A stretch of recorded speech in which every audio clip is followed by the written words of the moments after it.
Hey, how's it going, guys? Welcome back to another episode of Weekly Market Update. This episode has two main parts. In the first part, I will do a very quick update on the US equity market, the dollar, and the bond market. But my main focus for this video is going to be the second part, the top 3 reasons why I believe gold is still very undervalued and why you should start buying gold now. This part is extremely important because gold is playing an increasingly critical role on how your investment portfolio will perform the next 5 to 10 years. No matter if you are interested in gold or not, I highly recommend you pay attention to this part because it can definitely help you have a much better understanding of investing in gold, especially in the current unique market environment. Alright, let's get started. S&P was up 1.8% this week. On the weekly chart, it finally broke above the 78 Fibonacci retracement level after 4 weeks of trying and failing. This was a very strong resistance level for the past 4 to 5 weeks. In technical analysis, whenever a strong resistance is broken, it will become a potential strong support. So this small breakout is definitely a good sign for the stock market. But for now, we cannot 100% say the market will just start going up from here. It's still too early to tell, especially the second quarter earnings season will start next week. And the numbers are gonna be very ugly. In fact, we closed above the 78% retracement level before, back in the first week of June. But the momentum quickly faded away and it came back down again. So what we need to see for the next week is something we call the follow-through week. A typical follow-through week should close higher than this week's high, and the volume should also be higher than this week. Then that will be a sign to show the market more confidence to continue the uptrend and retest the all-time high on S&P. If next week fails to be a high-quality follow-through week or even comes back down to this range again, then we will still stick to our current short-term framework that I talked about back in June. For now, on the technical level, the S&P 500 setup looks pretty bullish for the short term, at least for the next week. But on the fundamental level, we are entering the second quarter earnings season next week. We all know the numbers are gonna be pretty bad, but nobody knows how bad it will eventually be. So fundamentally, there will be a lot of uncertainties starting from next week. If we look at the dollar daily chart, during this week, the dollar actually broke down from this ascending triangle pattern and it seems to continue the recent downtrend and heading lower. Any weakness in the dollar can definitely help the equity market. The bond market is still pricing in a deep recession and a terrible second quarter earning. The only highlight in the bond market this week is the 10-year yield tested the lower bound of the bear market range again. This is a very strong support for the 10-year yield. I don't see the 10-year yield will break the support level anytime soon. Especially we will most likely have another round of 1 trillion stimulus money by the end of this month. But I will definitely keep my eyes on the 10-year treasuries in the coming week. Gold is having a pretty nice bull run since it broke out from this classic long-term cup and handle pattern back in June 2019.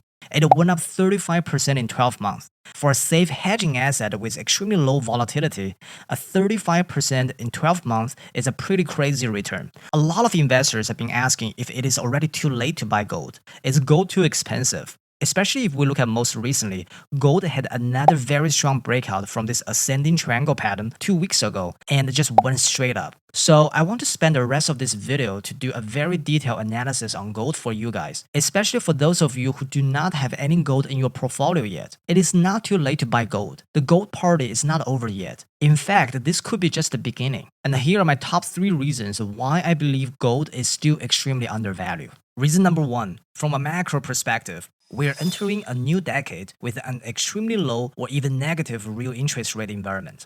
Guys, this is huge. A lot of people believe gold is always a hedge against inflation. That is a very wrong way, or at least a very dangerous one-sided way to look at gold.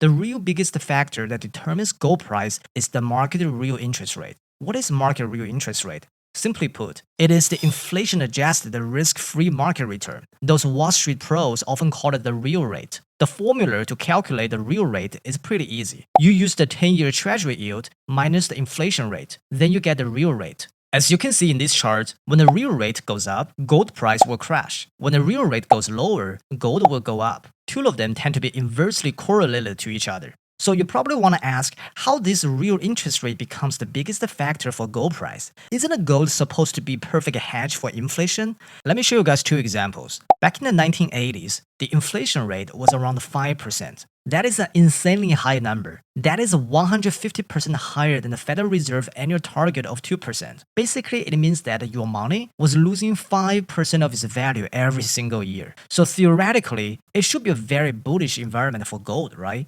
However, if you look at the chart, gold actually did opposite. It had a huge crash in the early 1980s, and eventually gold entered a 20-year bear market. So why did it happen? Because back in the 1980s, 10-year US Treasury yield was a mind-blowing 8%. That translates to a real rate of 3%. And this 3% of a real rate was the total disaster for gold. Basically, you get paid a real rate of 3% by just holding a basically risk-free government bond, where the gold pays you nothing, or even worse, it has storage cost plus opportunity cost by holding gold. That is why all the investors were staying away from gold during the 1980s, even though the inflation rate was crazily high.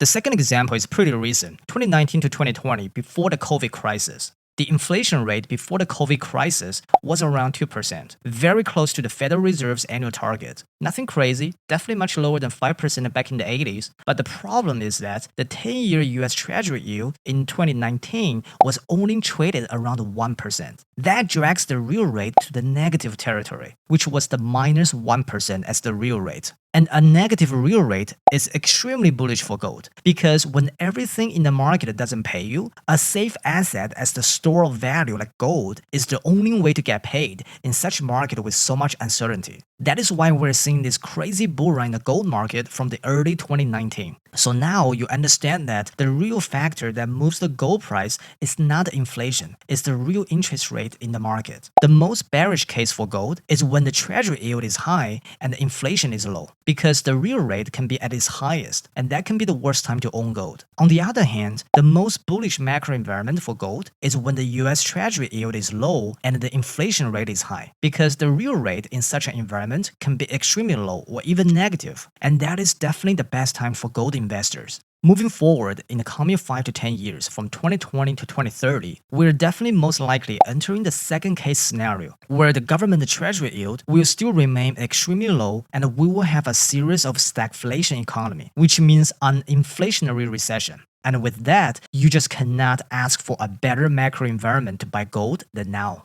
Alright, reason number 2, money supply is expanding faster than ever. If the real interest rate is the biggest factor that drives the gold price, then the money supply of the US dollar is definitely the second biggest factor. This is the chart that shows the correlation between the money supply in the US and the gold price. From the early 1970s all the way to the last year of 2019, we can see that the gold price moves very closely with the amount of money supply that is injected into the economy. The reason behind it is very simple. Over time, when the US government issue new money supply, it will naturally devalue the dollar purchasing power. Where on the other hand, gold was able to hold its purchasing power over the long term more than fiat currencies. The speed of value loss on the US dollar is significantly tied up to the US government money supply growth rate, especially when the central bank prints more and more fiat currencies to finance government deficits. And that will push up the gold price as more and more investors are looking for ways to protect their dollar purchasing power. Alright, back to this chart. The orange line represents the price of gold, and the blue line is the money supply per capita. When the orange line goes way above the blue line, that means gold is overvalued. When it's way below the blue line, that means gold is undervalued.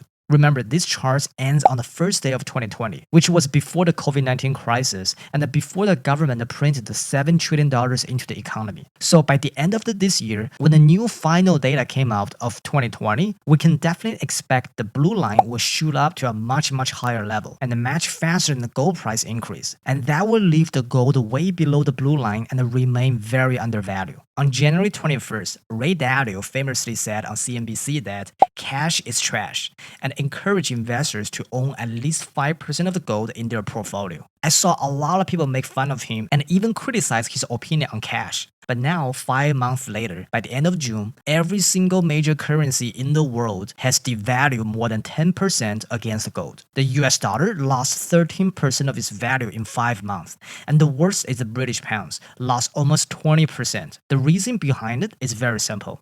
Because of the COVID-19 crisis and the global lockdown, every single country around the world has been printing massive money and expanding their money supply. The amount of money has been injected into the market around the world is just mind-blowing. It's safe to say that this massive money supply expansion will be an ongoing event for at least a while from 2020 moving forward. In fact, we might have another $1 trillion new stimulus money coming by the end of this month. With such speed and a volume of massive money supply, that definitely creates a perfect environment for gold price appreciation for the long term.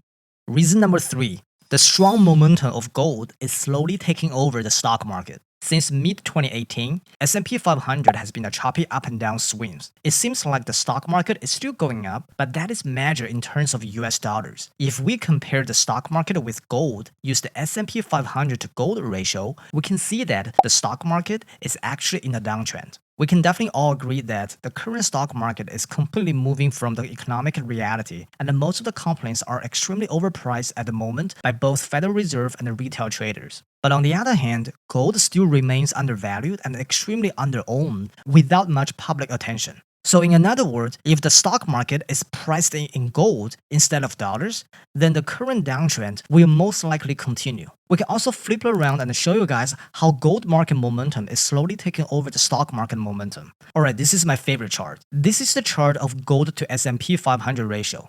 When this ratio goes up, it means the gold is outperforming the stocks. When it goes down, it means the stock market are outperforming gold. We can see that from mid-2018, the gold to S&P ratio has been reversing the previous downtrend, started making higher highs and higher lows, and trending back up again. That is a sign showing that the gold is slowly and quietly building up the momentum and outperforming the stock market again. We can also see that in the early of this year, 2020, it is the first time since 2001 that the gold to S&P ratio break out to the upper side of this 50-month moving average and stay above it. Back in 2001, when this ratio broke above from this 50-month moving average, it was the start of a massive 650% bull run for the gold. Now, almost 20 years later, we're having another gold to S&P ratio break out to the upper side of this 50-month moving average and trending up again. Given the macroeconomic environment, the negative real rate, plus the massive money supply we just talked about earlier, the probability of the gold being at the start of another major bull run in the next 5 to 10 years is very, very high. Alright, there you have it. The top 3 reasons why I believe gold is still extremely undervalued and that you should definitely consider adding more gold into your long-term portfolio. These 3 reasons are all from macro and a fundamental perspective. In fact, I made another video talking about why I believe gold can potentially hit $7,000 by 2026. That analysis was purely from the technical perspective. So if you want to know more about the history of gold price action and also into technical analysis, that video is definitely perfect for you right after you watch this one. I'll put the link below for you guys to check out. It is always a great practice to combine the fundamental analysis with the technical analysis. Alright, that will be the end of this video. If you are new to this channel, my name is Vic. I make videos every week to share some of my thoughts on what is going on in the financial market, and also what are the trade ideas or investment opportunities that you should pay attention to in the market. If you are interested in the world of finance and business and find that my videos have been valuable to you, please consider subscribing. Thanks so much for watching, guys, and I'll see you guys soon.